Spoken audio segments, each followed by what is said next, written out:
Good morning, dear students. Today we are going to revise the chapter 2, Teeth and Tooth Care. In humans, teeth grow twice in life. Now, when the child attains the age of about 3 years, he or she has a set of total 20 teeth. This set of teeth is called milk teeth. Milk teeth are also called temporary teeth. Milk teeth fall off at the age of 6 to 7 years.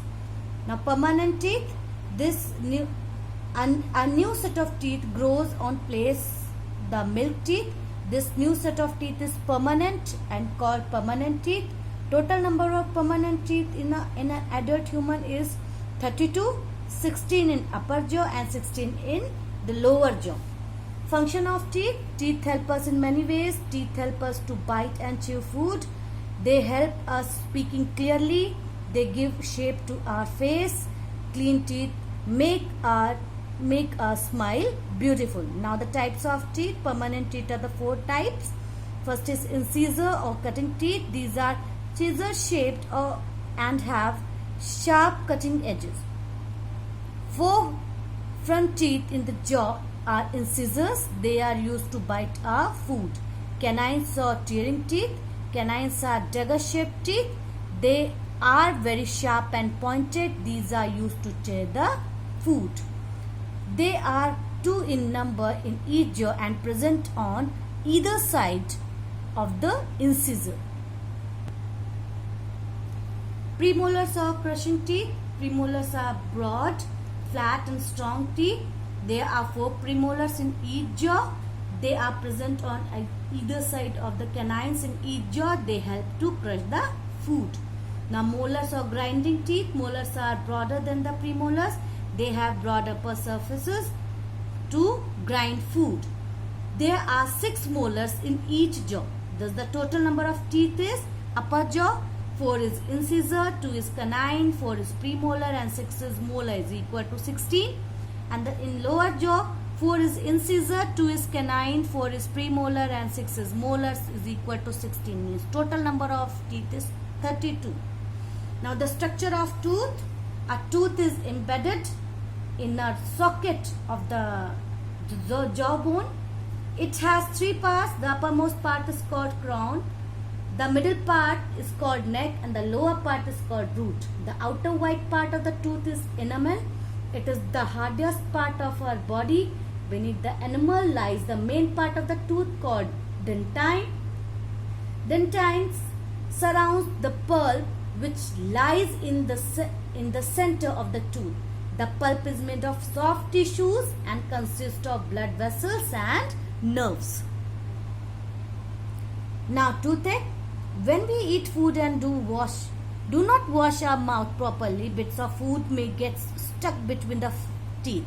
These food particles start by the attack of some bacteria and form a thin sticky layers over the teeth. The sticky layer is called plaque. Over time of plaque reacts with the sugar present in the food and produces acid. The acid first attacks the enamel and then the pulp causing holes or cavities. This is called tooth decay. Now effects of tooth decay. Holes or cavities in the tooth, terrible pain, foul smell in the mouth, stomach disorder, loss of teeth and bleeding gums. How to take care of the teeth? Brush your teeth twice a day, once in the morning and before going to the bed at night. You must eat salads, fruits and nuts. That will make your teeth strong. Do not eat too many chocolates and sweets. Sugar present in them may cause tooth decay. Wash or rinse your mouth every time after eating food, especially chocolates and sweet meats. You should drink enough milk. Milk contains calcium and make your teeth strong. Get your teeth checked by a dentist at least twice a year. What are microbes? Microbes or microorganisms are very small and simple organisms. They can be seen only through a microscope. They are found everywhere in soil, water, air, plants, animals, and human body. Microbes may be useful or harmful. Harmful microbes are called germs. Microbes are of four types: bacteria, virus, protozoa, and fungi. Bacteria are microscopic organisms. They are made up of single cell. They may be spherical, round, or rod shaped. They cause diseases like typhoid, cholera, and tuberculosis. Tuberculosis, you can say TB. That is tuberculosis, TB. Some bacteria are useful to us. They change milk into curd. They also help in digestion of roughage in animals. Viruses, the smallest type of microbe, they cause diseases like dengue, flu, polio, and common cold. Protozoa are unicellular organisms. Food poisoning, malaria, and dysentery are caused by the protozoa. Fungi can be unicellular and multicellular organisms. They grow on decaying matter. Skin disease like ringworm and athlete's foot are caused by fungi. Now, thank you.